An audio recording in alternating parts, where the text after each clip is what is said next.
this ride, you might get wet. Warning, you might laugh so hard your cheeks will sweat. With Ben and Skin, homegrown homeboys from Richardson, they're gonna soak ya. Woo! Rubber dub dub, it's the Super Soaker. Here are your hosts for the Super Soaker, Ben and Skin. Ooh, soaked. Yes. Happy Thursday, everybody. We are Ben and Skin. I'm Ben, and that is Skin, and we're super happy to get you soaked today on a Thursday. Appreciate those of you who are making this a part of your routine, man. Every Tuesday and Thursday at 10 a.m. We do some specials every now and then. We'll tell you more about that momentarily. But Skin, today is the opening day for the Dallas Mavericks. They got Wemby. We're not going to do a deep dive into Mavericks here because we did a huge Mavs special, our Soaktacular, which we want all of you to go find it on YouTube and watch it. We've also got some great content that we did with Mavs Studio 41 with our new podcast called Poor Spacing. And so I'd like for you to promote all that, but I would just love to get your thoughts going into the season opener and having the challenge of going up against Wemby. Yeah, this is really exciting, man. The expectations are through the roof, and they should be. This team got to the finals and on paper got better. The problem for the Mavericks is that the Western Conference is ridiculous, man. I was watching that Clippers game last night, and the Clippers were playing the Suns, and those are two teams that people kind of wrote off, and I'm like, those are good teams, man. It went into overtime. Memphis barely beat Utah. That's a team that could jump to the top or stay out of the mix. And then you have Denver, you have Minnesota, and you have Oklahoma City, which appears to be everyone's favorite to win the West. And then here's San Antonio with the best player to come into the league since LeBron. No offense, Luka fans. Now, I'm not saying Luka's not the MVP or not the best player, but he was the third pick. He did not come into the league with the expectations that LeBron and Wemby had. And if you watched any of the Olympics and saw Team France, that guy is the future of basketball. And the only thing that can derail him from dominating the sport is injury. He's special. I think we've told this story before where we went to Dirk's Hall of Fame and Holger's sitting there showing me Wemby videos on his phone. And just talking about if he develops a skyhook, it will be the single most unstoppable shot in the history of basketball. He's spectacular. The Spurs are better. Are they good enough to get into the playoff mix? That all remains to be seen. But he's a game-changing player. And I know we tend to watch offense more than defense. You watch what he does on defense. I'm not talking about even on the ball. I'm just talking about people will go to his space and they just, okay, I don't have a shot here because that guy is 8 feet away from me. It's astonishing. But the Mavericks are a way better basketball team right now, and they have an MVP candidate in Luka. They've added Clay. So expectations for tonight are through the roof. I'm excited, even though it's a TNT game. I'm going to actually go as a fan. I'm taking my son, and we're going to enjoy NBA basketball in the American Airlines Center with the Dallas Mavericks, the returning Western Conference champions. Love it. And again, we're not doing a deep dive here on the Mavs because we did an entire season preview special. You can find it on YouTube. It wasn't a live stream. It's our season Soaktacular. And we're also doing Poor Spacing. And we got to, that's with Studio 41 in the Dallas Mavericks. So how can people go find our sit down with Kyrie? Yeah, so this is really exciting. If you haven't had a chance to watch our Soaktacular Mavs season preview, we did that. It dropped on Monday night, and it was an hour and a half season preview. We brought on our buddy Slightly Biased. I saw a couple people in the comment section that have watched already. Thank you, good friends. Spread the vibes on that. That's a great way. Like if you want to go Mav heavy, hell, as soon as we're done soaking, you fire that up. That's on our YouTube channel. And then, of course, the thing that we're super excited about as well in terms of steady Mav content for you all year long is every Wednesday at 6 o'clock. The Ben and Skin Show is teamed up with Studio 41, which is the Mavericks content hub. They have great shows like Take That With You with Damaris and Followell. They have a brand new show called Round Ball Talk with our buddy Machine and Jake from the Dumb Zone. And I think you'll be seeing special contributions on that show from one KT Fun Tweets, who you can hear every day from 3 to 6 on the Ben and Skin Show on 97.1 The Eagle, the home of Dallas Mavericks basketball. But we dropped our first episode of Poor Spacing yesterday at 6 o'clock. And you can find that at Mavericks YouTube. It's the Dallas Mavericks YouTube channel. It's at Mavericks on YouTube. They have tons of great content. It hadn't even been 24 hours since that dropped, and I saw that it's already closing in on 2,000 views. If you haven't seen that yet, you absolutely want to see it. And to kind of put you in the right frame of mind for that, our buddy Jason that produces this is now going to show you a little teaser from Mavs Studio 41 that was airing on their Instagram or running on their Instagram. Watch this. Hey, what's up? I'm Ben from the Ben and Skin Show, inviting you to check out our first episode of Poor Spacing at Mavs Studio 41. You'll find out why I brought these shoes to the set. Look at these things. They're pieces of art. This is art in my hands right here. And we did an interview with a guy who, this is his signature shoe, Kyrie Irving. So be sure to check out our exclusive interview with Kai. Find out what we said about these shoes, because we did visit about these shoes and some others. Check it out at Studio 41. It is Poor Spacing. Bam. That was really great, man. We did do a season preview there, and there's certain benchmarks that we'll do every week on Poor Spacing. It'll be different than what we're doing here on the Super Soaker. And obviously we'll talk Mavs on the Ben and Skin Show on the Eagle, and we'll talk Mavs on this right here every Tuesday and Thursday. But that'll be a full show every Wednesday at 6 o'clock dedicated to the Mavericks. And the reason you have to watch what we did yesterday, and you can watch it at any time, watch it this weekend, watch it whenever you want. But we got it was supposed to be an 8-minute, 9-minute sit down with Kyrie Irving that lasted 20 minutes because Kyrie was into it. And it ended with an amazing connection between Kyrie and Ben that ties into his shoes and how his shoes have impacted Ben and Ben's family. And it's awesome stuff. Anybody who has seen it has already commented on it and loves it. And I think you would be remiss if you didn't carve out some time this weekend to watch Poor Spacing on the Mavericks YouTube channel. I think you will really, really like it. And I just want to say this. You are so good at that. Like the TV stuff, the Mav stuff, you make it all look super easy. And this is a perfect example of that. The Kyrie interview came together kind of late because, dude, it's a huge honor to get that interview. And I think we got it because you have a spectacular relationship with him. And he understands that, you know, what you're all about. And so he knows it's going to be a good interview. And so I also want to choose words so carefully with him because he chooses his words carefully. And I don't know, I was just deeply respectful of the opportunity and I just didn't want to screw it up. And so, you know, in prepping for it, you know, looking at, you know, some of the questions and content we were going to go over, I was like, man, I'm probably not going to have time to memorize this. I might have to wing it a little bit. I don't want to wing it too much. And so I'm super nervous going into it. And he helped with that. Like, he's so nice and kind and like genuine. And it's very disarming because it's like very, like the minute he walked in, he saw you, he dapped you up, huge smile. He's so happy to see you. And then he saw me and he was like, he didn't like leave or anything, but he was like, okay, what is this? And you explained that we've been friends since the 80s. Yeah. And he suddenly was cool with that. He's like, oh, okay, yeah. You know, because he could relate to having friends for a long time. And he was at ease with that. And then I think when he realized that, you know, we'd actually purchased his shoes and talked about how much we loved that experience, and then talking about the tie-in to my daughter who's a point guard and her wanting to rock some of those shoes.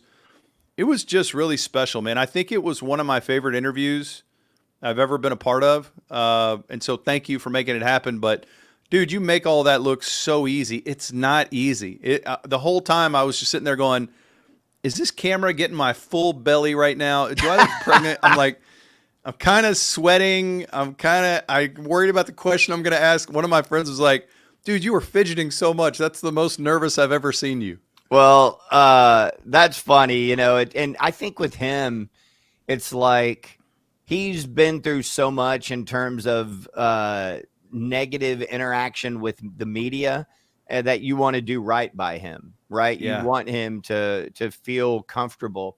And like the thing that I would equate it to, if you've ever been involved in art, like if you've ever been involved in making a film, or if you've ever recorded music, and you care about what you're doing, more than likely you put a lot of thought into it.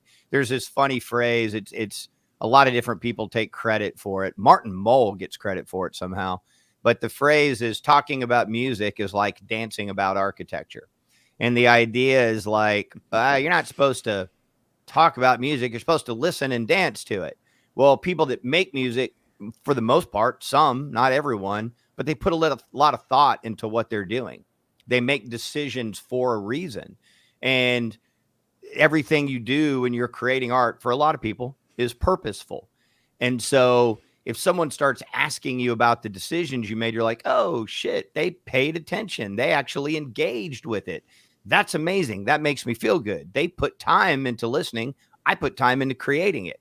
And when you started telling the story to Kyrie about opening up the shoes and looking at the shoes and examining it and then reading the stuff, and he lit up because he put a lot of thought into that. He didn't just go into a marketing meeting and go, cool shoes. Yeah, get them out there.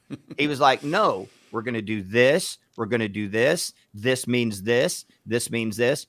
And when you put your heart and soul in something, you want whoever is engaging with that to actually engage with it, not just let it wash over them and move on.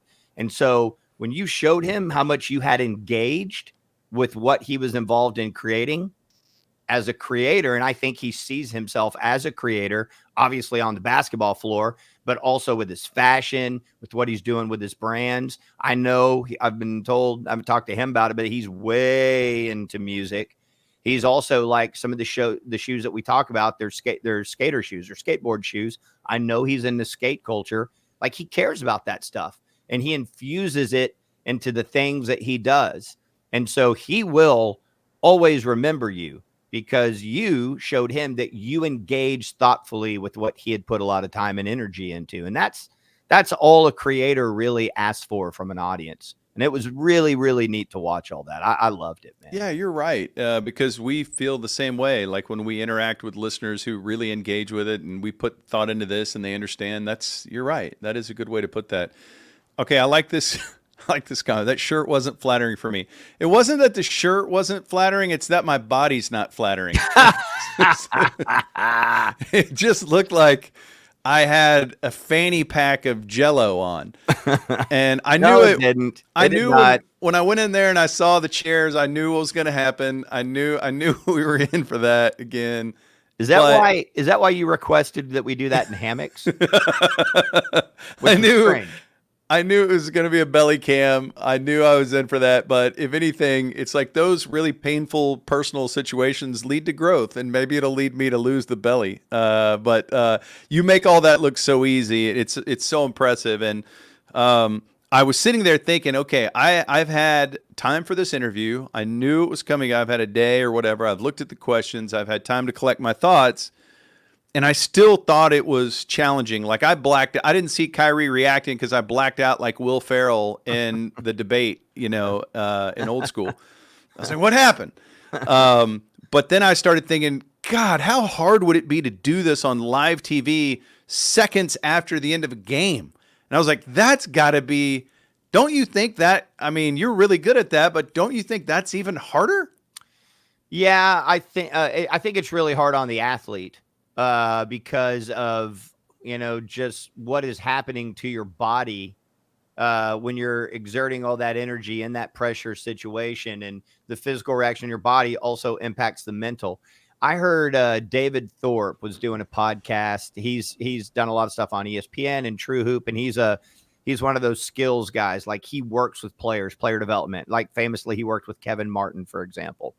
And I heard him talking about, do you remember the turnover in the finals when an OG veteran, a guy that he had played his whole career and he was trying to finally win the finals, talking about Al Horford. He had won national championships in college, had gotten there, but had never won the finals. And he's in a finals game and he's one of the smartest, most cerebral players of the last 20 years at any position. He's a very smart player. And he got a steal in a game that they were up in Dallas and started wildly dribbling down the floor and turned the ball over and gave the Mavericks another chance. And now this is a veteran guy.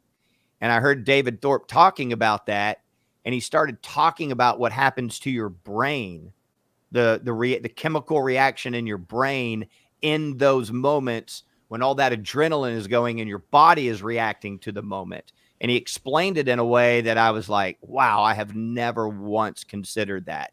And then it made me appreciate people like Michael Jordan and Kobe and Dirk even more, that they can manage that aspect of how their physical and their mental and their emotional all come together in those, those super pressurized moments. Right. And so And so anyways, I think like right after a game, especially if you hit a game winner, that's a really difficult time to talk about what just happened, right? And I think also, you have to, I always make this joke. I understand why people do it, but the whole sticking a mic in someone's face and saying, talk about that last play. Like, you're kind of sending a signal to the player. And I've seen Rick Carlisle like chew a person's ass out over this, but like, you didn't even take the time to think out a real question. You just walked up and made an imperative statement and stuck a mic in my face. Like, think about what I just went through. Can you not do your fucking job? Mm-hmm. And so I always try to as the game's going on, I try to think of some things I can ask later, but especially in that final 3 or 4 minutes. And sometimes something exhilarating just happened and I end up doing a shitty job.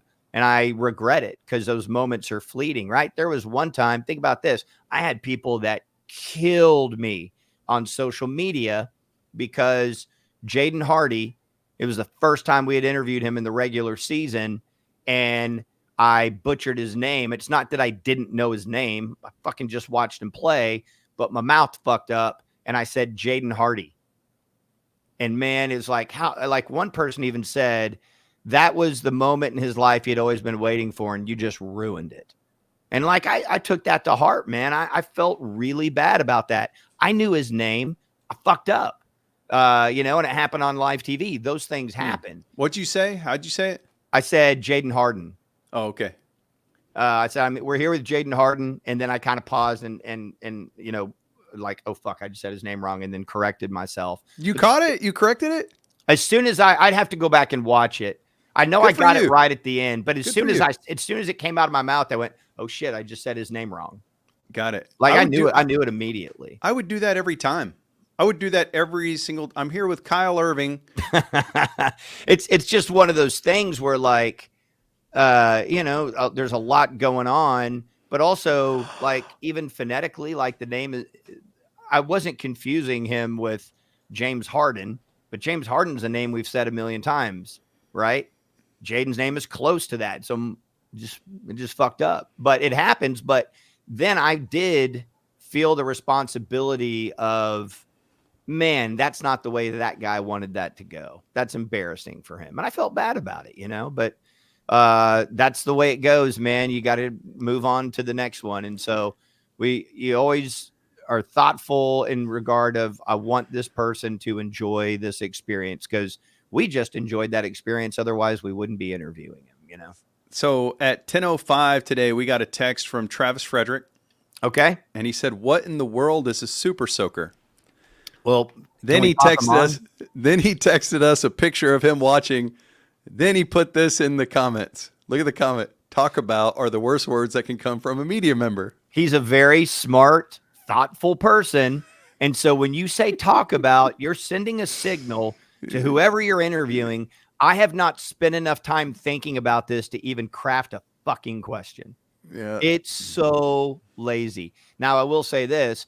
I don't think it's the sideline reporter's fault or the play-by-play person's fault, because obviously somewhere along the line, some consultant told someone to do that because there's so many people doing it. Yeah. But to me, I'm just like, God, that's lazy. Like, even put it in the form of a question. You're giving someone a command. Talk about this. What? What do you mean talk about it? Like, within what context? What are we doing? Just pour all my thoughts out about some topic? Like, what are you asking me to do? What are you telling me to do? I'm not qualified for my job at all, and I'm definitely not qualified for your job. But they're all the things that are going through my head. I'm thinking about too much shit. You know what I mean? I'm just thinking about too much, and then it just ends up being a really mediocre effort. But dude, it's awesome to have Travis. Now Travis knows what this is. He's stuck. So when we invite him to come join us and be a guest on this thing, he will. I mean, obviously, his schedule is insanely busy. He won't have time for it, but he'll at least know what we're inviting him to. Yeah, because we probably unfairly asked Travis Frederick to do too much that impacts our world, like in a positive way. Hey, Travis, could you do this? Could you do this? And also understand he very much knows that his association with us can only damage everything he's worked so hard for in his life. So when we request something like, hey, be a part of the Super Soaker, his first thought is, why? That's going to be really bad for me, man. I don't really need to do that. But thank you. You guys are nice. Yes. We ask way too much of the people we have contact with, and we shouldn't even have it. And so thank you for everything, Travis. Now look at this comment. Okay. She's amazing. I've told you this, Ben. We need to have Dana on this. Yes. I'm not just saying this because I've told this to you and you can back this up. And I've told this to Dana. Dana is far and away the best of anybody I've ever worked with. No offense to Ben, no offense to Followell, who's amazing. But I'm telling you, after a game, how insane it is when fans are walking back and behind you. And Spurs will walk, fans go, Wemby! Wemby! And you have these shitty earpieces in, and you're trying. It is like, to me, what Dana does, I always equate it to the scene in Platoon. There's two bad guys, and there's one bad guy and there's one good guy. There's Willem Dafoe, and then I forget the name of the other guy that's the bad guy. And you remember that scene when he's casually walking through gunfire in Vietnam because he wants to go yell at somebody and there's bullets whizzing around and he doesn't even know the bullets are whizzing around? That's Dana Larson. There is so much insanity going on. Dude, they start every one of their shows. You're 30 seconds into the show, and then suddenly Chris Arnold is yelling at the top of his lungs. It's not Chris's fault. Yeah. This is the timing of how it goes down. And to have the ability to navigate that traffic with all that chaos, and you have never seen Dana Larson mess up. And sometimes there's a producer in your ear, and for me, I can't hear what they're saying. Right. I know they're giving me an instruction, and I don't know what it is, and you're on live TV. You've never seen her mess up. She is the absolute best, dude. Got to see her. Was that yesterday? It's all falling. It's all Tuesday when we went to go interview Kyrie. Got to see her, and she is, first of all, you're like staring at a movie star. You're like, and she's so nice and kind and thoughtful. Like when you're talking, I just want to say this: anybody who has seen Dana Larson do what she does with Skin and all the Mavericks organization, if you ever meet her in person, she's even nicer than you would ever imagine. Like she's a genuine, kind, thoughtful human being. Anytime she'll stop and talk to me when I'll see her, and she's, legitimately interested, and she's not trying to hurry away, though, she's got a million things to do. Like, I am so impressed by her. Obviously, she is a phenomenal broadcaster. What she does professionally is incredible, but somehow it might even be possible that she's even a better human being. Like, what a nice, kind person. Huge fan. Everybody that works with Dana loves Dana. She is the best. And I can't believe she's wasting her time with this shit on a Thursday morning. You don't have time for this, Dana. You do not have time for this.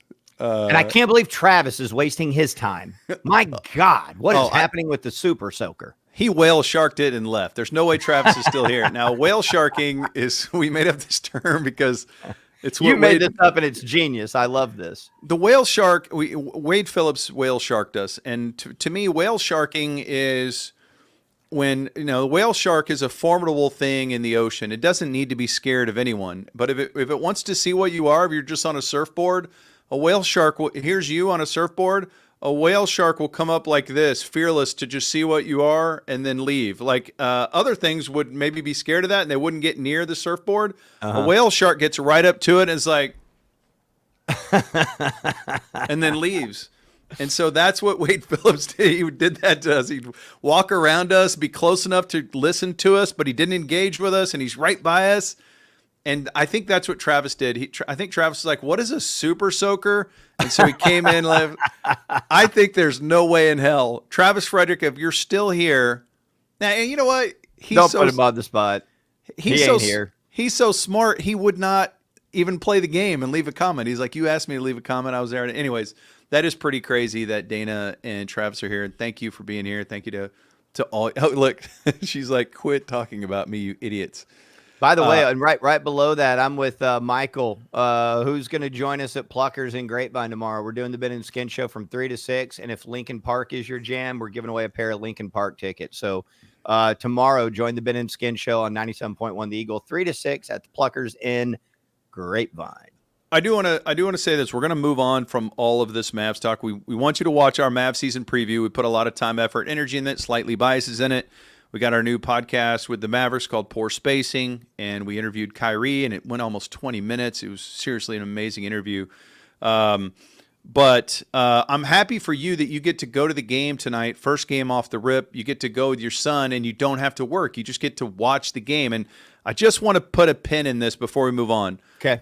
If you're building a franchise, if you asked most GMs in the league, let's just say not even you personally, you asked the GMs in the league, you're starting a franchise, would you rather start your franchise right now with Luka, who I think is season 7, Luka, okay, or this is Wemby season 2, right? Uh-huh.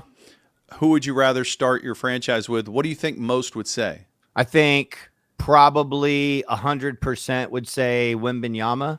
And I think that the only concern is sometimes there's a thought that a guy with a frame like that will get hurt. I think it's the same fear with Chet Holmgren, for example. But I think that there will be times where he will be, and I'm talking about in the next 2 years. Like I've jokingly said, if you want an MVP, you better get it now because he's about to go on a run if he stays healthy. And he will also be the defensive player of the year. And that's the reason, like the size. I mean, it's the reason Luka is one of the reasons he's so great. He's got this otherworldly thing too. Like we were talking earlier about the Kobe's and the Michaels and those people. He's got that. I do not know if Wembanyama has that. I really have no idea. So that's an outlier in this conversation. We know that Luka's a gamer. We know this, but Wembanyama will be the best offensive and defensive player in the league for several seasons if he stays healthy. It's just he's so effing good, and he's with one of the 3 greatest coaches of all time shepherding him. Is this the age-old case of the guy who developed ball handling, point guard skills, and then grew a foot bigger than he thought he was going to be? I don't know how quickly his height came to him, but I will say also that sort of thing I think is a little bit different than it used to be because we're coaching big players differently than we used to. Mm-hmm. You know, when people always try to compare eras, the thing is like it's such a weird abstract because it was different weight training. It was different coaching, all of those things. If you're sitting here trying to tell me that Hakeem Olajuwon in the modern NBA wouldn't be draining threes and crossing people up, I think you're on crack. I think he's as talented a basketball player as I've ever seen play. He won an NBA championship, and the second best player was who on that team? Horry? Like, what? He was one of the all-time greats, but he grew up in an era where they said, all right, get your back to the basket right now. And he developed the dream shake. So in this era, dude, Olajuwon would be bringing the ball up the floor. And I say all that to say that we just coach big players differently now. And so their skill set, especially coming from Europe, where big players face up, they have to pass, they have to shoot. You have to be a skill player. This is what Nelly envisioned. When everyone talks small ball, they give all the credit to D'Antoni. Nelly was doing it 5 years before D'Antoni was in Phoenix, maybe even sooner than that. But I digress. But having said all that, the Mavericks have a far superior team to the Spurs. I don't even think it's close. And I think Luka is going to be the MVP this year.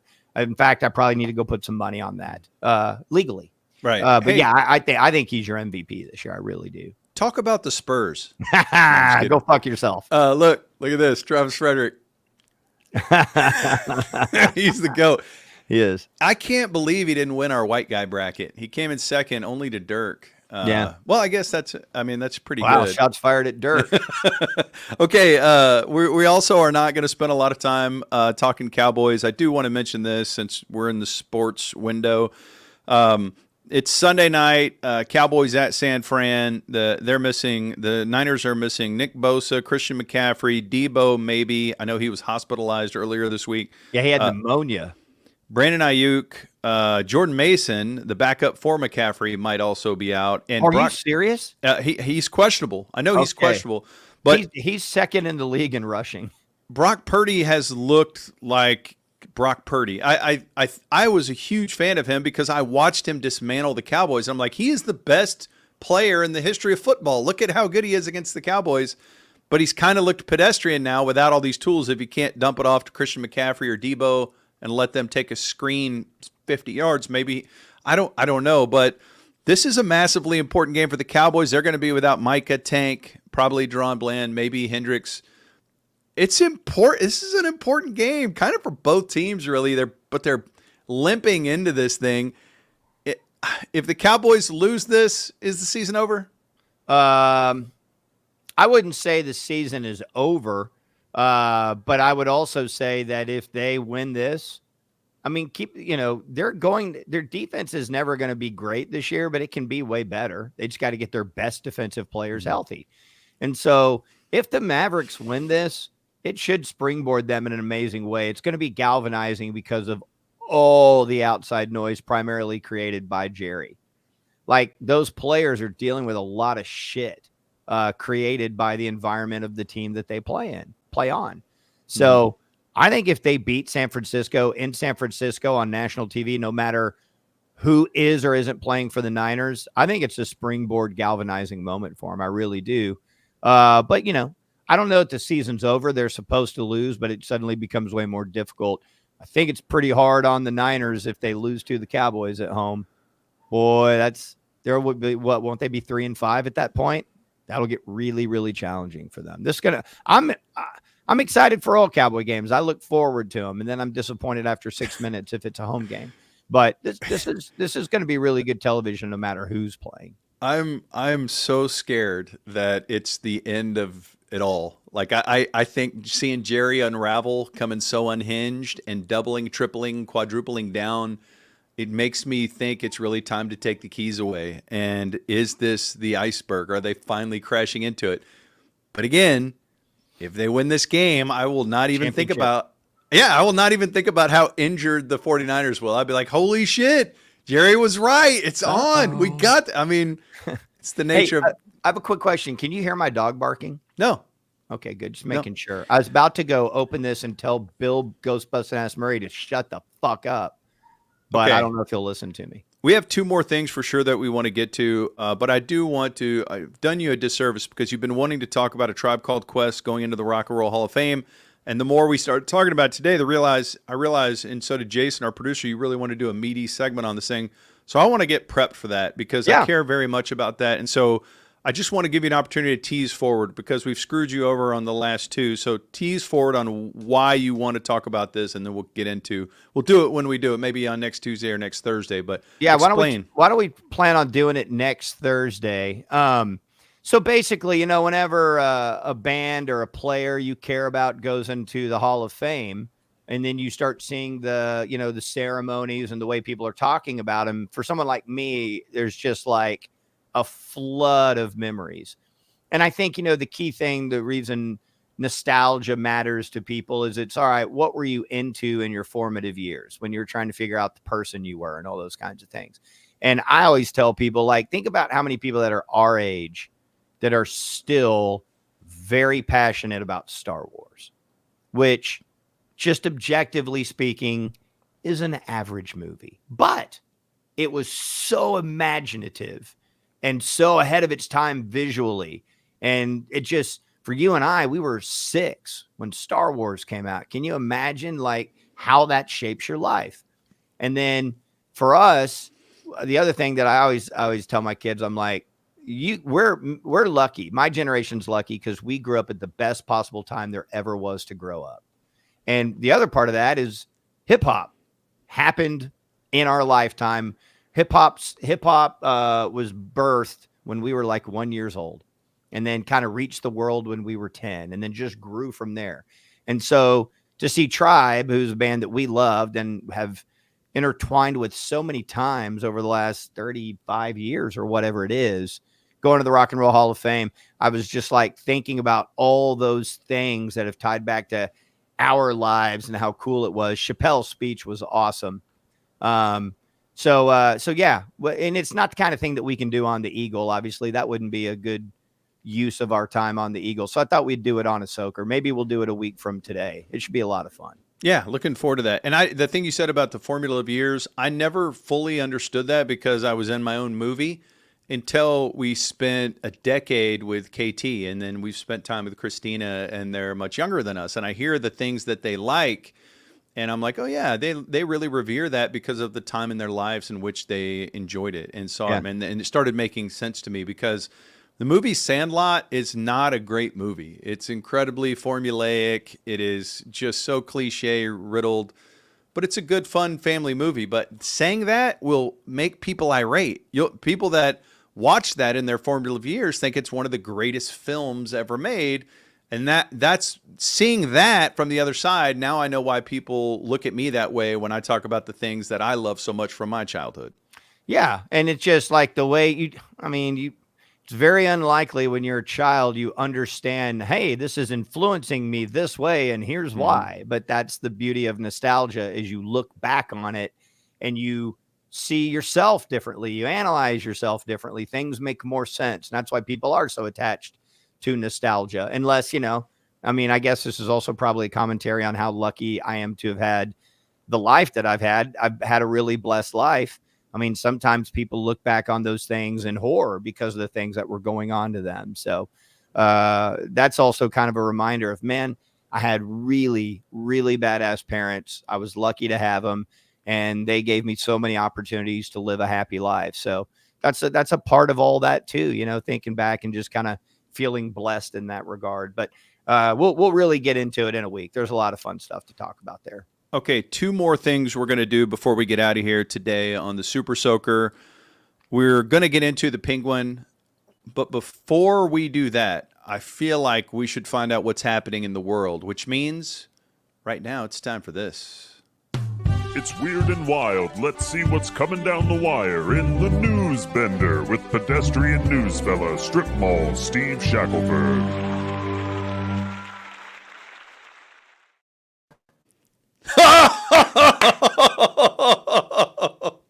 What? Oh my God!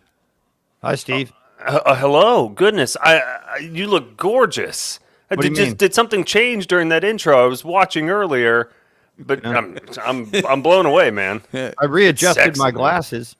Okay, Wait, hold on. That's it.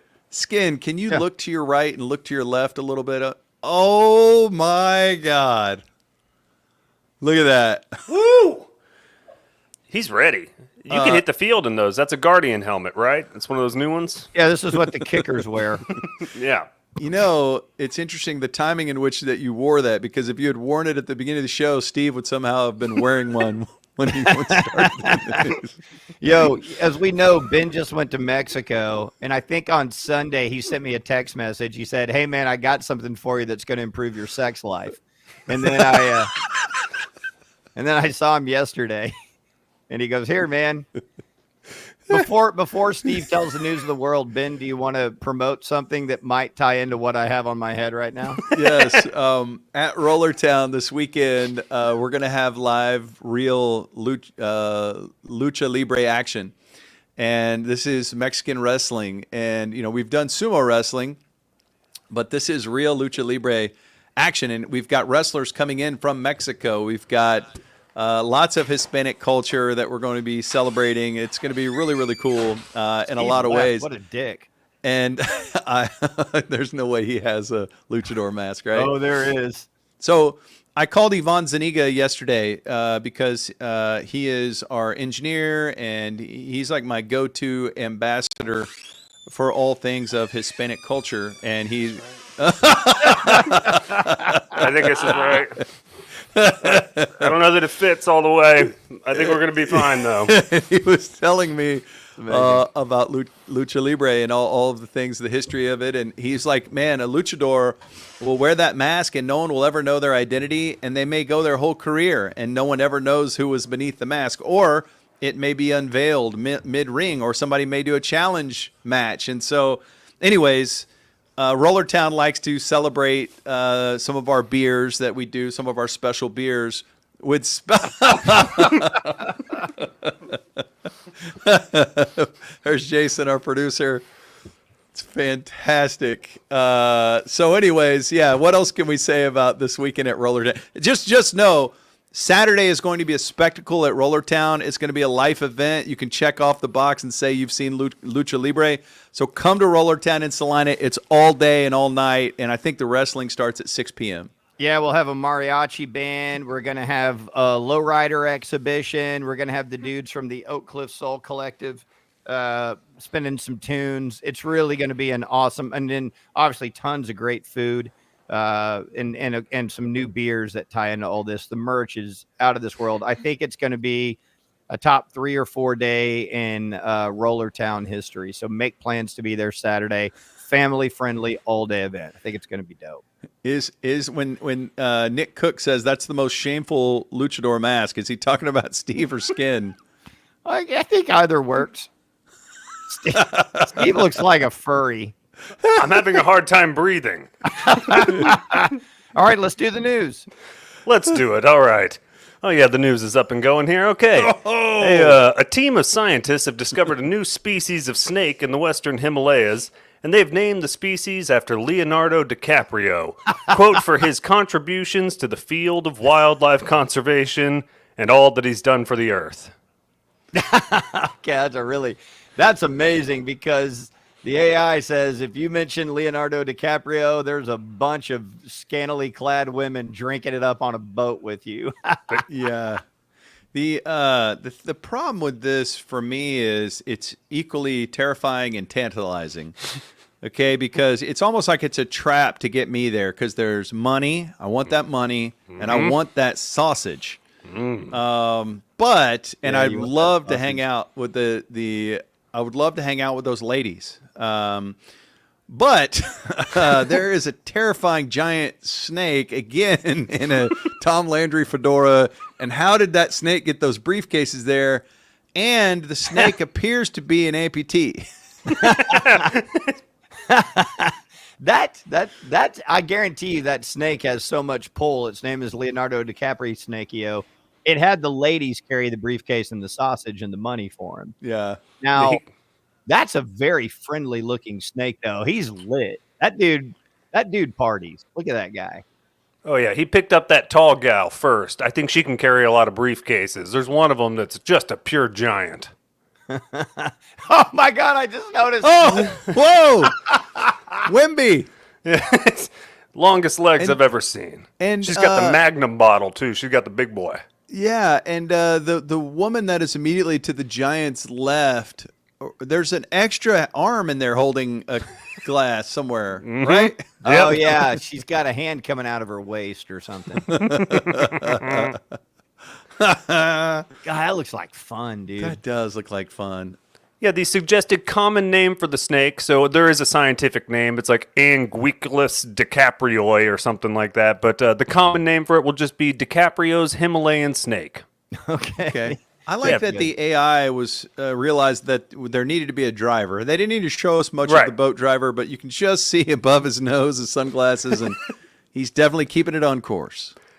Balding and not wearing a cap, though. If I learned anything from Gilligan's Island, I think those guys wear a cap most of the time when they're driving the boat. But I agree. Good captaining. Also, now that I'm looking more closely at the snake, the snake goes off to the left also. So that might actually be the nub of a different snake. It's hard to really know. It is impossible to know. The AI sometimes gets confused. I think there might be maybe even 5 snakes there. Okay. Very Could be, nice. isn't it? But excellent reporting. Yeah, that's good. All right. Crotch cleavage is America's latest Gen Z fashion trend. Yes, this new trend shows off the physique of the female crotchal region, and it is essentially similar to the hoof of a camel. And apparently this is a new trend.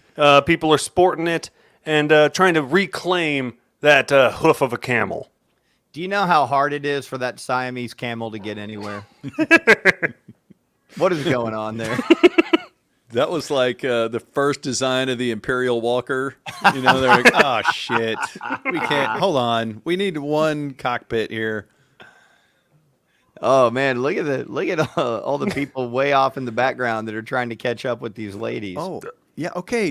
Interestingly, too, one of the women here has a nub torso. It's just like she's got above the waist, she's just a thumb. Yes, I did notice that when I was importing it. I was like, oh, that's an interesting wrinkle there above the other wrinkle. What about her foot arm? Yeah. You see that gal?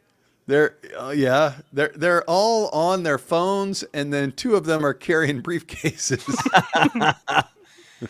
Man, I wonder if stay that guy in prepared. the very back wearing the tucked in short sleeve work shirt is having a good life. Yeah. He's managing a CVS. He started as a cashier, though, so it's big for him. It is, He's worked his way up. I'm going to watch yeah. a lot of the Mav games this year on WMRE. There they are. Yeah. Yeah. Good call. I missed that one back there. Local downtown station. But yeah, apparently women just trying to reclaim it. Not everyone's on board. But the official usage of the term similar to hoof of a camel apparently is credited somewhere to the first usage in the 1980s. Now, I don't know exactly when in the 1980s that term originated, but they're going to try to spin it. No more camel hoof. It's crotch cleavage now. I actually wouldn't mind someone that has more time than me doing a deep dive on the history of that term and when we can try to. So the 80s, I mean, I would have thought before that, but I guess that could certainly be the case. Yeah. Yeah. Interesting wrinkle. Maybe it all goes back to Andrew Dice Clay. And who's the person that first walked past a camel and went, Right. interesting? Kind of looks the way I thought. I don't know. Bring that leg up here real quick. Yeah. All right, we'll move on to some other news here. Al Pacino claims he will forever be haunted by an injury Oh, Steve froze. Oh, to his I could hardly walk home. Apparently he's got a new book, and stories are spilling out, and he says one time when he was growing up, he was walking on top of a thin iron fence doing a tightrope dance, and I slipped and fell, and the iron bar hit me directly between my legs. I was in so much pain that I could hardly walk home. I read this story last week, Ben, and I thought about you when you tore your pants on the fence, because that could have been way worse. You could have had a 10-year-old Al Pacino moment where he fell straight on his sack. oh my God. Yeah. And then if you look at the fence, the nature of those fences at the very top, it's just like razor sharp nails up Yeah. there, It could definitely tear your sack. When I was a kid, there was a guy, I think his name was Johnny Reitinger was his name. That's and up fake. at Huffines Park is where I met Skin at the rec center in '82. And Huffines Park had these small woods and a pavilion over there, like for picnic tables and stuff. And, when you're a kid, you like to climb a bunch of dumb shit that you shouldn't be climbing. And I think this kid was in 6th or 7th grade. He fell off of the top of the structure, which was just 1 story high. But he landed straddling one of those metal trash cans.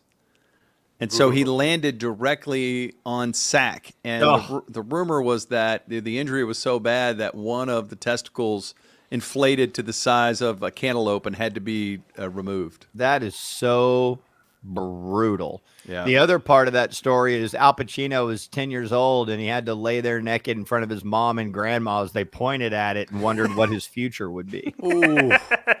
And look at that sausage balance there. Holding That's that amazing. sausage with one hand, that's beautiful. If you guys saw that picture with no context, would you think that's supposed to be Al Pacino? I would not. took me quite a while to get the prompt in there where I'm like, actor who looks like he was in The Godfather 2. Just put him in there. Come on. I'm sure Steve will know this. And Ben, you'll know what I'm referencing. You may know the name. What is the name of the famous painting where the Scream? What is it? I think it's The Scream. The Scream, yeah. Who is that artist? I can't remember. Oh, man. I forget. It's somebody cool that I never remember. I think it's like 1900s Expressionism era, but that's what his face kind of looks like. He's doing that sort of routine on it. Yeah, Edvard Munch is the artist. He's a look. muncher. Good. Oh, look. Of course, Kim had it in the comment section almost immediately. She knows There it is. everything, dude. Look, Oh, yeah. I don't know if you have any other news, but this segment is over. Okay, no, but there's so much more. Nope. Good job. I love it when we say goodbye. Yeah. He's always got one more thing queued up. Okay, before we get out of here, I want to also wrap things up by talking about what might be the best show on television right now. It's on HBO, and it's called The Penguin. Are you caught up yet, or are you one behind? I have watched all 5. Have you? Okay, yes, I've watched all 5. Okay. This is a continuation from the movie The Batman with Robert Pattinson. It's the version of Batman that has the Nirvana song "Something in the Way" that plays throughout the movie, and it's really good, really dark. Paul Dano plays the Riddler, and he's brilliant in it. And a small role in that movie, it's not super small, but it's Colin Farrell playing the Penguin. But it wasn't a massive thing. But when I heard about this, I was like, wait, there's a spinoff? And I didn't know what to expect, but I have been so blown away. Colin Farrell, I mean, this has to be the best thing he's ever done. He doesn't even look like himself at all. Right. He doesn't talk like himself. He doesn't look like himself. They've created this whole character, and it's somewhat realistic, this underworld mob boss thing, this whole culture that is existing within that Batman universe, but Batman isn't in it at all, which is beautiful. And man, this is one of my favorite shows I've seen in a long time. It's so good that I now have a desire to go see that Robert Pattinson movie you were talking about, which I heard people say they liked it, but I didn't really pay attention to it because I was like, man, I just saw what Christopher Nolan did with Batman. I don't need more of this in my life. And now after watching The Penguin, I'm like, I need to go watch that movie. And I don't know if it's the same filmmakers. I haven't done that part of the dive. My wife is watching it with me, and I had seen like a little 5-minute clip, like when I was flipping around the channels. And if it's a series that I want to watch, and I'm flipping around and I jump in the middle of it and I see a few minutes, I stop watching it because I'm like, I'm gonna wait and go to the beginning. And it's like, I don't know if I can get my wife on board with this or not. And she sent me a text, was like, hey, I just watched like 10 minutes of The Penguin, and it looks pretty awesome. So we just started watching it, 4 or 5 days ago. And we've watched all 5 episodes, and she didn't know until episode 4 when I told her that was Colin Farrell. He's doing an amazing job.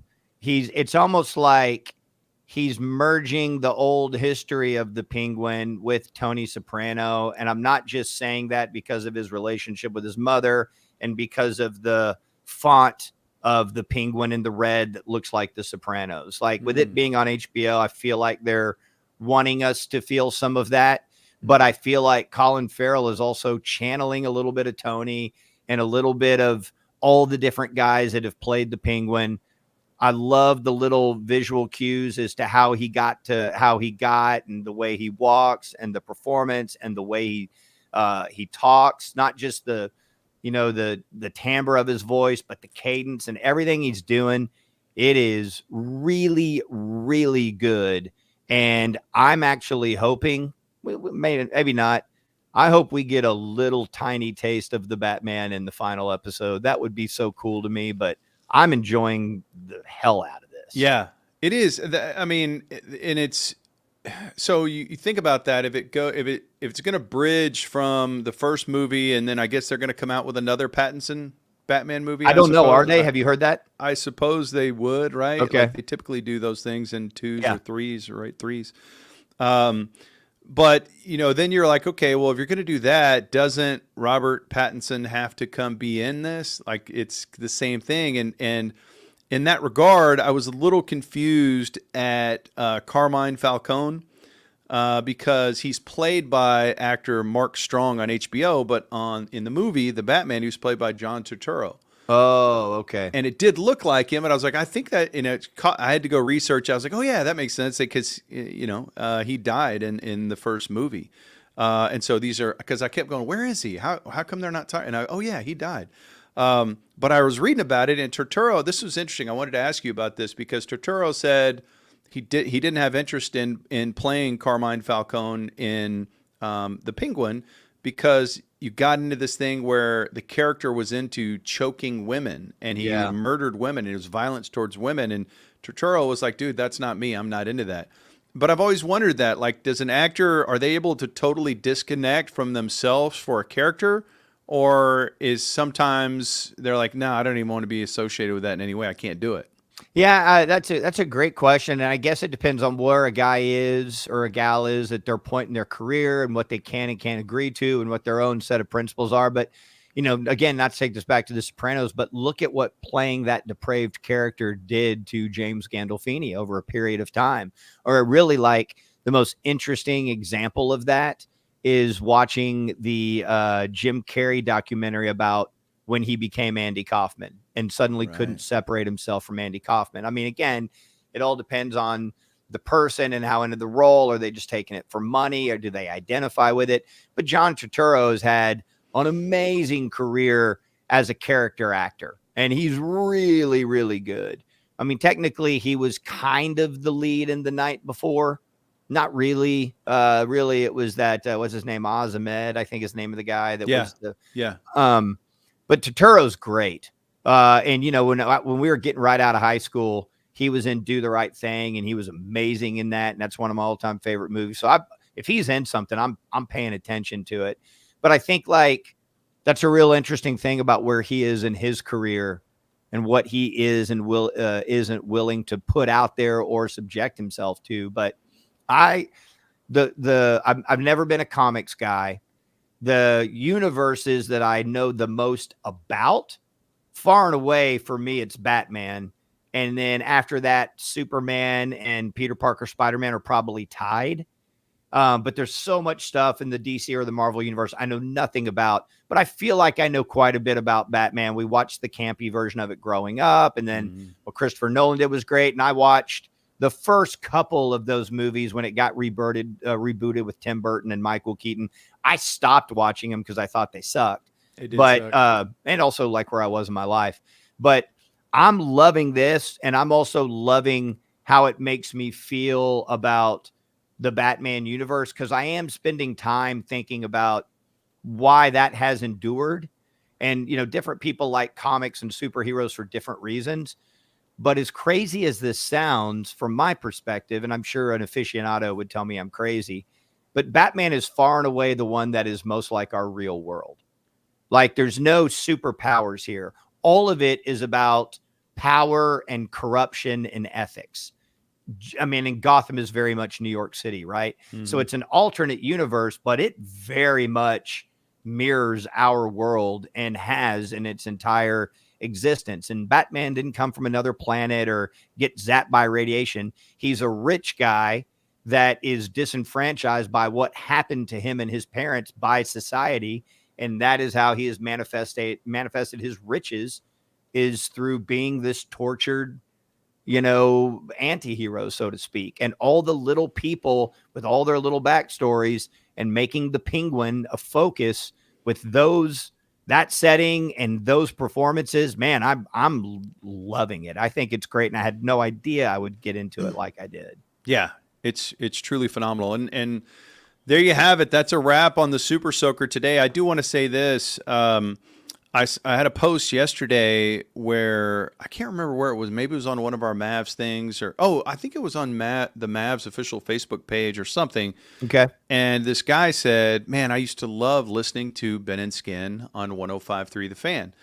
And I responded with, hey, you can still listen to us. We're on 97.1 The Eagle from 3 to 6, and we do these 2 Super Soaker live streams. One Tuesday, one Thursday at 10 a.m. We're also got this Mavs special. We're doing a podcast with the Mavericks in Studio 41 called Poor Spacing. And he was like, oh my God, thank you. I'll check for that. And I'm seeing more and more of that. And I just want to say thank you to anybody who, look, we're grateful no matter how you find us. We're glad that you find us.